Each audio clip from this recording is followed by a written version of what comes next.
Hey guys, today I'm doing a power jack replacement on an MSI Stealth GS77 laptop. This one came in with a physically broken DC jack. It was kind of bent upwards a little bit at an angle, and the plastic inside of the power jack was physically broken and needs to be replaced. And so the first step here is I'm taking off the bottom panel. And this is held in by about 8 screws, and you just need to remove them on the bottom. There's a couple of these screws, the one I'm doing right now and the next one over here to the left of it, they don't actually come out, they just unscrew, so they have a little washer underneath that holds them in. But besides those two ones kind of in the middle there, those are the ones that stay in, everything else comes out.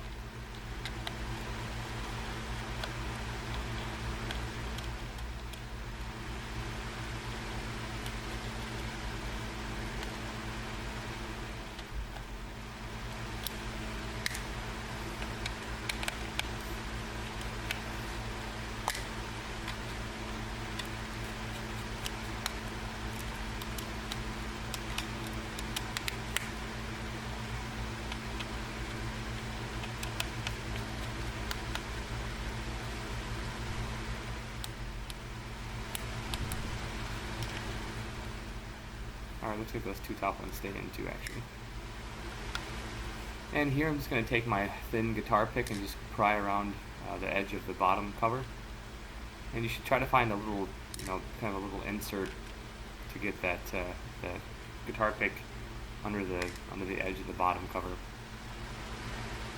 And then once you get get it in between there, you can go around it and just take one hand that's not doing the guitar pick part. Use your other hand to kind of hold up a little bit and apply some pressure, and then that way that bottom cover will come up. So you'll see in a second here what I'm talking about.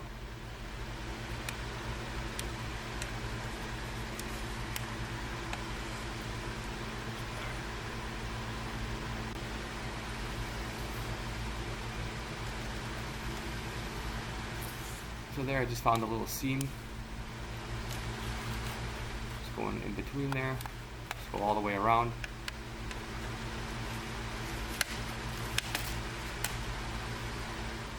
And now that bottom cover should come up. Just be careful, don't rip it up or anything. Just you want to carefully apply pressure around the whole outside perimeter of the bottom cover. And if it's not coming up, maybe you missed a screw. So just be careful when you remove it.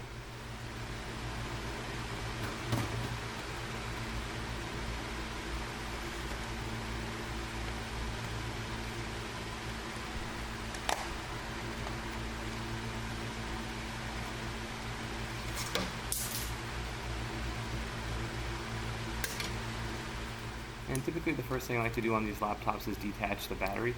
This is because just in case the laptop's in sleep mode or standby or something, you want to make sure the laptop has no power to it when you're taking out all the components. And this battery's kind of tricky. They all kind of can be, but you just need to pry that cable out away from the connector. And then you want to remove the battery screws.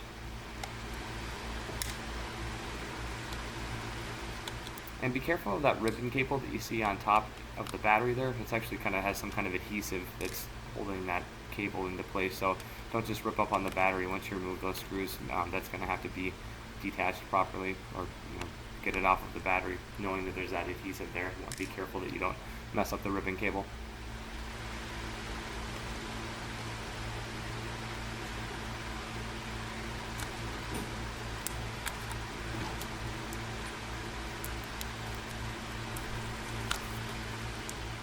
I'm just going to take my fingernail and just kind of pry under there. Just gently pull up on it.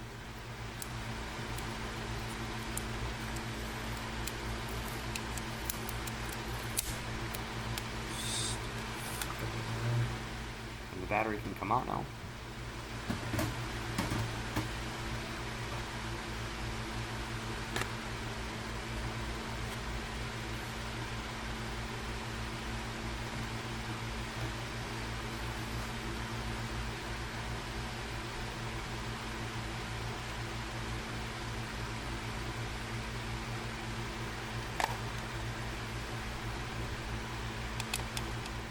The next thing I'm going to do here is start removing the CPU heatsink fan screws here.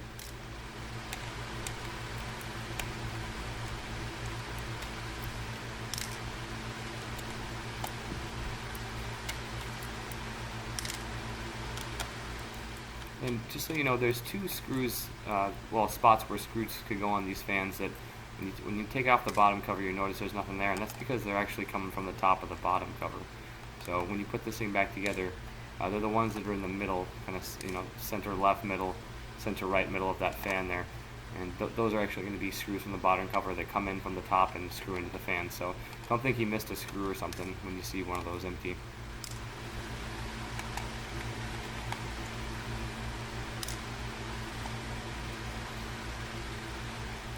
Alright, so I'm just going to detach these fan cables, and I just like to take either my finger on one side in a flathead or two flatheads, whatever is easier, and just kind of pry up. It goes up, those are up and down, so you want to just kind of pry up with even force on each side, and those should come up. You don't want to pull on the cable from behind the connector because you can just rip the wires right out of the little, right out of the white part of that connector, so make sure you don't do that.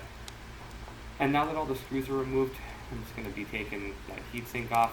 There's a little, as you can see here, a little piece of adhesive that's over the heatsink that you want to peel up first. And then you want to really extremely carefully pry up on these heat pipes. You don't want to bend the heat pipes that can mess up the cooling system, raise your temperatures. So you want to apply even pressure with your fingers around it until this thing comes up.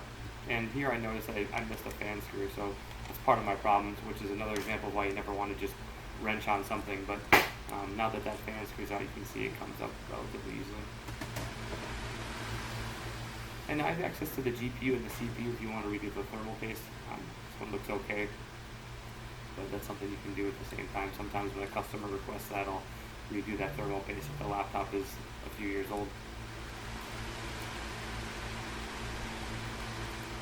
And I'm just removing some tape so I can detach the video cable. This is a flip up, flip down connector. I'm just going to take my thumb fingernail there and flip that connector up. And once I flip that up, the cable can come out.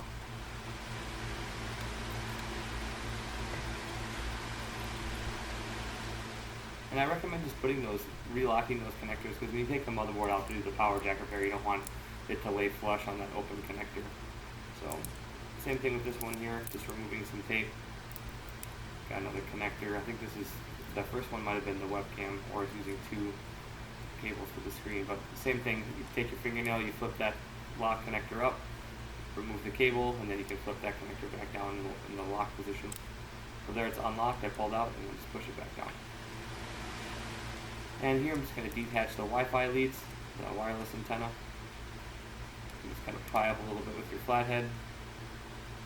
And here I'm going to detach the keyboard cable. Got a piece of tape over it, so just remove that tape and flip up that connector, and that keyboard cable will slide right out.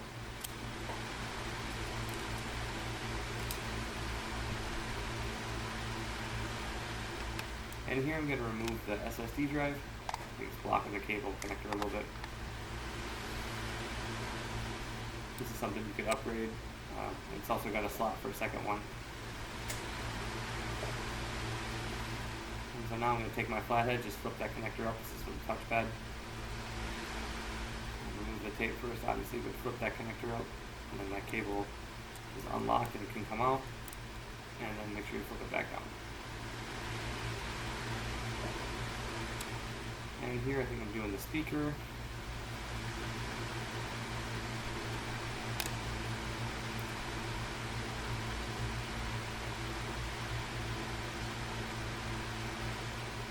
And then this is the I/O cable, that little attachment board for USB and whatnot. Audio is on a secondary board, and there's a little cable that needs to be removed, so you can take that up.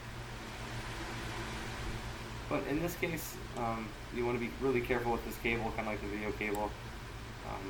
I'm just flipping up the connector, applying even pressure with the two screwdrivers or with one screwdriver in my finger. That just flips up, and then that cable is going to come out. And I thought it'd just be easier to remove the other one too, so I don't rip anything.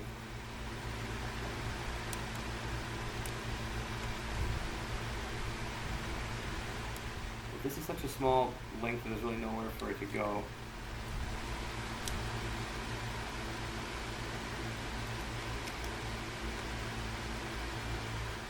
And there's another little connector there that needs to come up, the black connector right next to it. And here, I'm just going to start removing some motherboard screws.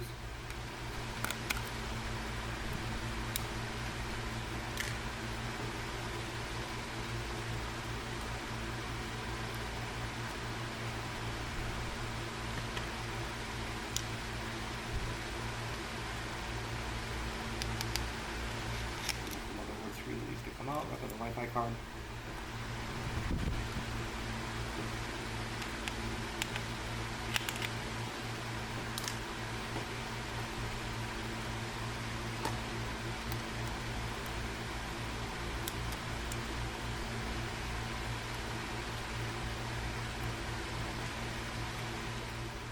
Found another little connector there, it's probably for the backlight.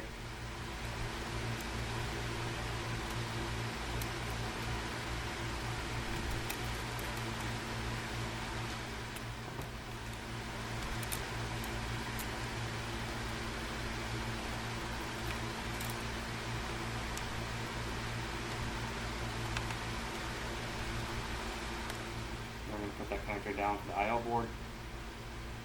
And this is, be careful with this one, the keyboard is on the other side. You want to make sure you don't just, once you get those motherboard screws out, just, wrench it out, rip it out. And make sure you detach that keyboard cable on the underside of it first.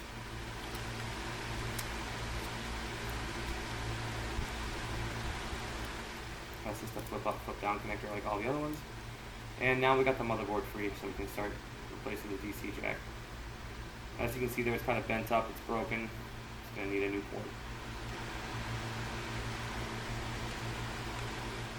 And there's the flip side of where the solder points go in.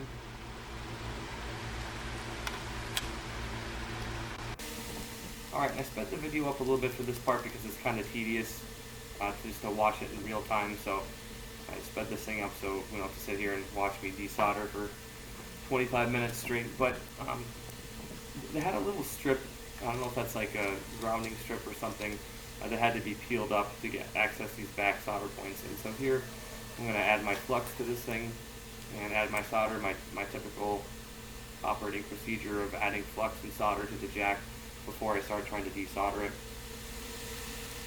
And this will just help break up that solder that's existing in there. This one kind of reminds me of like the Acer Predator 300, where this solder just does not want to come out.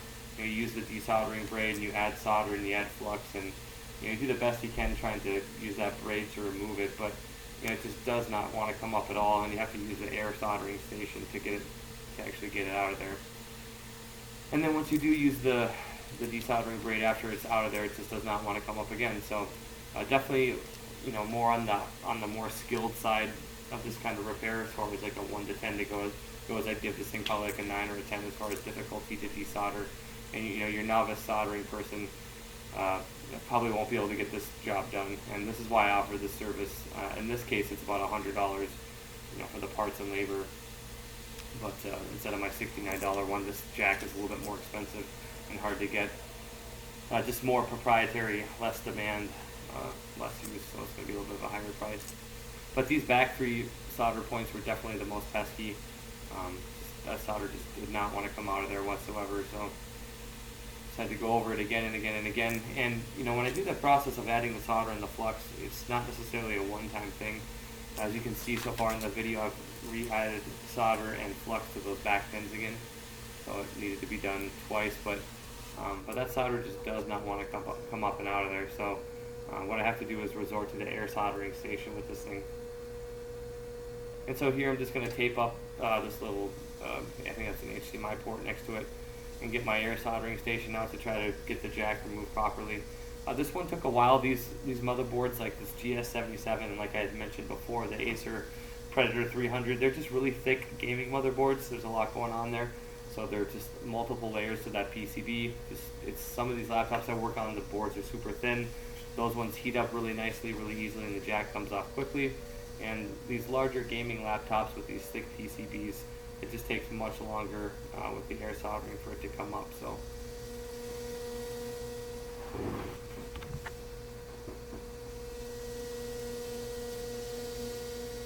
I'm just going over this thing again and again, just trying to get that solder to break up and come free. And this can take a while. Don't get discouraged It definitely is not a quick and easy process, that's for sure. I have people in the YouTube comments before mentioning that, hey, I've used the air soldering station, it's not going up, what do I do?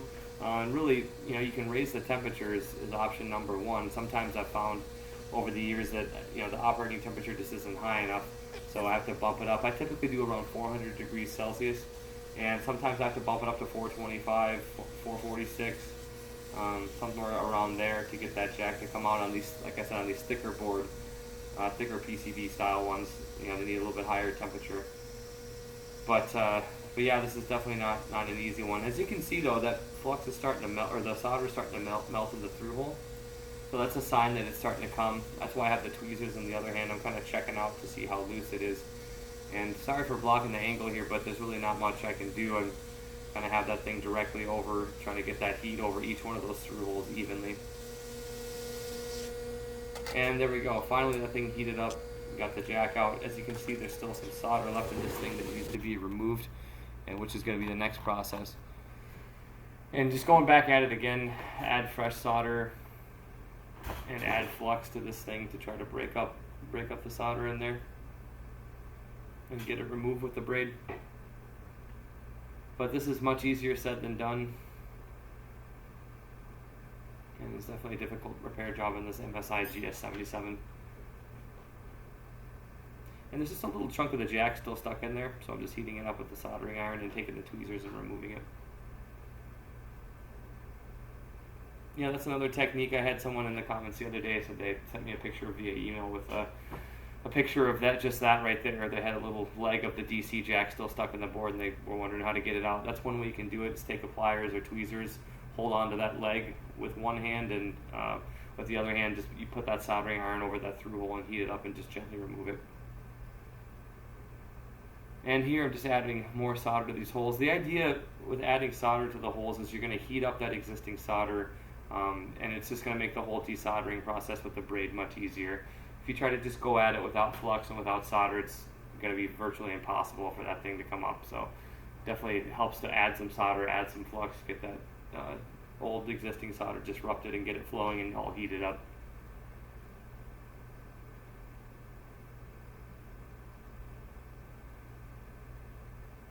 And more flux, especially with these ones that don't want to come out.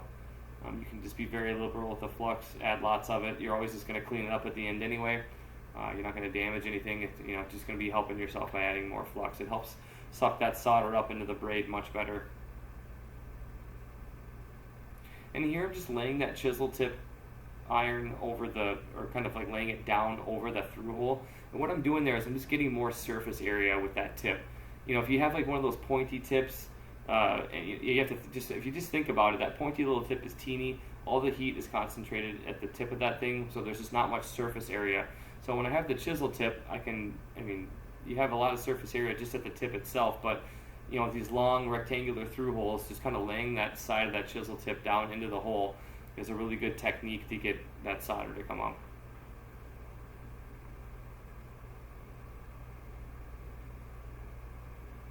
And as you can see, it's still, on some of these, it just does not want to come up. But you just have to be persistent. It's not impossible. As you can see, that top right hole, looks pretty good. That's really what you want all of them to look like. You have to see almost kind of no solder in the hole, because the new jack is pretty beefy. And if you have just even a little bit of solder left in the corners or anywhere inside the jack, the new jack just isn't going to go in. So you have to make sure kind of all that solder is out of there.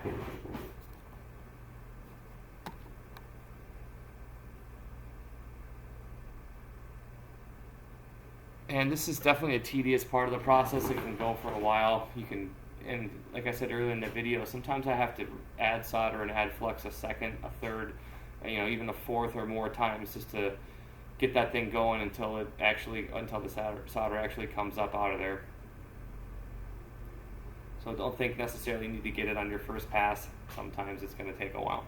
And this MSI GS77 is the definition of one that takes a while and is a really difficult thing to desolder.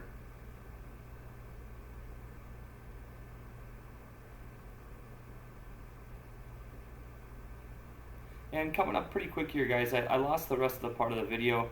I don't know what happened to my footage, but it just kind of cuts out here in a minute. But really nothing changes in the video. I just keep desoldering the holes, keep going over them over and over again with flux and with fresh solder until it looks like that top right hole.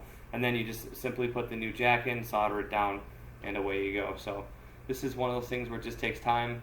It's not even really a big deal if the video cut out anyway, because you're going to be watching basically this for the next 10 minutes of me just desoldering this old solder out of here. So if you guys have any questions, just leave them in the comment. I'll put some links in the description of the tools that I'm using and some helpful stuff in there. If you need anything, just leave a comment.